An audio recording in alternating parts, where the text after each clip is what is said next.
Selamat datang di konten saya. Silahkan tonton sampai habis biar nggak salah paham, terutama Kadun. Bletak!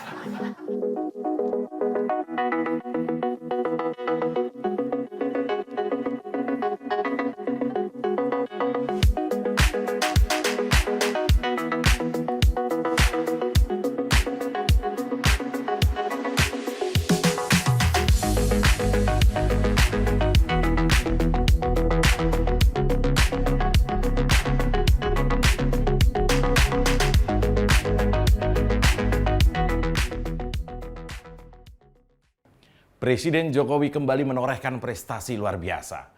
Produk domestik bruto atau PDB Indonesia sekarang tembus 4 triliun lebih per tahun. Tolong ya, tolong. Info ini jangan disebar. Takut kadrun kelojotan. Ya, dengan tembusnya PDB Indonesia di atas angka 1 triliun, itu berarti menjadikan bangsa kita sudah masuk dalam grup triliun dolar klub atau negara-negara yang punya ekonomi dengan nilai 1 triliun dolar Amerika Serikat per tahun. Kita jadi negara kaya. Saya yakin yang besok mau demo-demo itu nggak ngerti info valid seperti ini. Kalau info link film jorok cepet banget nyambernya. Nah, sebagai sebuah negara yang besar di tengah carut marutnya perekonomian dunia akibat pandemi COVID-19, ini tentu saja adalah prestasi Presiden Jokowi yang luar biasa. Gak nyangka kan, dihantam wabah penyakit sedunia, tapi ternyata Indonesia bisa lolos dari lubang jarum paceklik, bahkan bisa jadi 10 besar dunia soal ekonomi. Lu yang jajan seblak aja baru bisa setelah jadi laskar demo, gak paham apa-apa soal data kayak gini. Ya tentu saja ini adalah hasil kerja dari kerja kerasnya Pak Jokowi dan tim kabinetnya, beserta jajaran lembaga selama ini. Indonesia kini berada di urutan ke-7 sebagai negara dengan ekonomi terbesar dan terkuat di dunia. Bahkan ngalahin Inggris dan Brasil, juga Prancis. Nah, agak teknis, mengutip World Economic Outlook IMF edisi Oktober kemarin, paham nggak nih? Kalau susah saya berhenti nih. PDB Indonesia itu mencapai 4 triliun lebih berdasarkan pendekatan Purchasing Power Parity atau P3. P3 ini bukan partai ya. Ini artinya paritas daya beli, kemampuan kita membeli barang. Ya, PPP tadi adalah perbandingan nilai suatu mata uang ditentukan oleh daya beli uang tersebut terhadap barang dan jasa di masing-masing negara. Kalau di Amerika kuat beli McD, kita juga kuat, itu maksudnya. Parity, itu.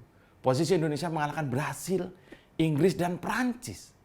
Boleh saja soal sepak bola kita kedodoran, tapi lihat, Indonesia persis berada di belakang Rusia dengan ekonomi mencapai 4 triliun.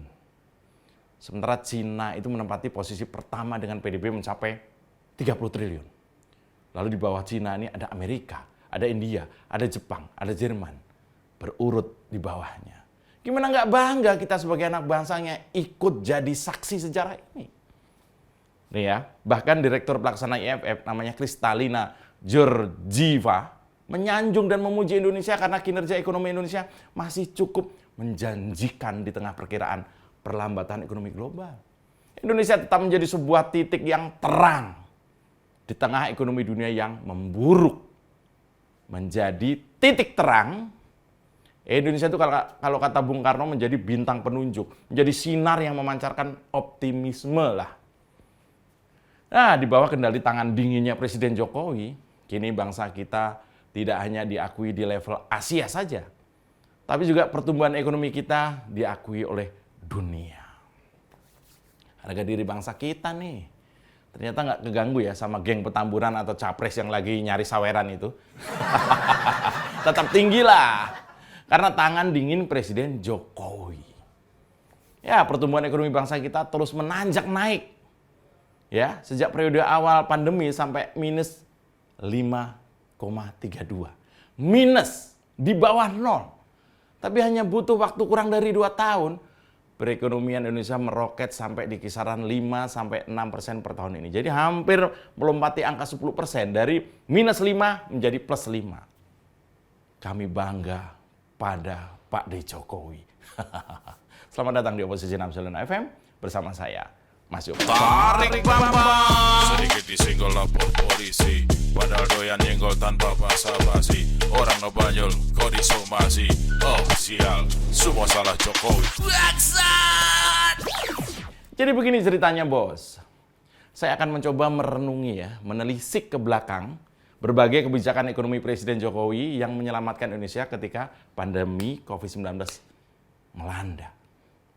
Ingat banget nih ya saya, ketika COVID-19 datang, tanpa kita sadari, musuh utama di balik ganasnya pandemi COVID-19 ternyata bukan COVID itu sendiri, tapi oposisi pemerintah.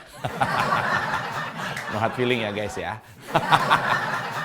Ya, cara-cara yang mereka pakai di balik demokrasi nyatanya hanya untuk memuluskan niat jahat mereka. Tidak ada sedikit pun rasa simpati yang ditujukan kepada rakyat, tenaga medis, relawan, apalagi pemerintah yang tengah berjuang melawan corona. Target awal mereka jelas ingin ekonomi kita meluncur, hancur lewat segala cara.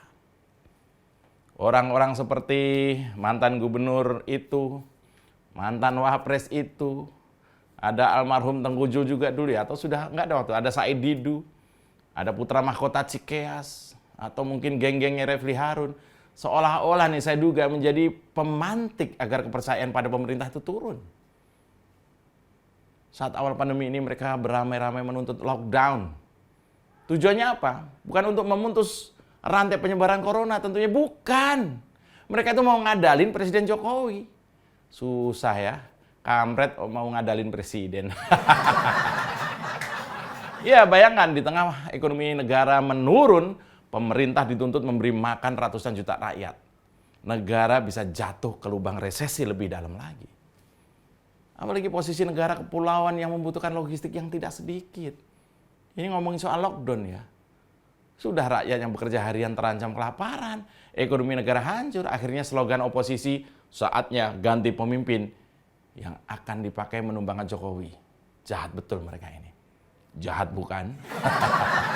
Ya tapi bukan Jokowi namanya kalau tak mengenal akal-akalan oposisi ini. Dengan cepat ia mengganti lockdown dengan PSBB waktu itu. Yang memungkinkan pekerja harian masih bisa mencari nafkah. Pemerintah juga tak perlu menjamin kebutuhan semua rakyat kecil ya, kecuali yang benar-benar miskin. Kemudian diikuti kebijakan penyaluran anggaran 400 triliun lebih termasuk mensubsidi listrik, menstimulasi rakyat dan pengusaha mikro. Ekonomi kita akhirnya berhasil diselamatkan. Ada Bu Sri Mulyani, ada Pak Budi Gunadi, ada beberapa menteri yang fight, ikutan perang dan menjadi penguat pasukan Presiden Jokowi yang luar biasa. Ya, skenario busuk oposisi selanjutnya dengan memprovokasi RUU Omnibus Law. Ingat nggak? Padahal kita tahu di dalamnya bertujuan menumbuhkan investasi dalam negeri pasca pandemi. Keinginan kuat si Said Iqbal itu sebagai presiden buruh untuk demo besar-besaran. Untungnya Pak Jokowi gerak cepat membaca situasi dengan memanggil Said Iqbal dan menyatakan dengan tegas menunda pembahasan RUU Omnibus Law. Rencana demo berhasil digagalkan. Nggak apa-apa. Nasi bungkus terlanjur mereka bagikan.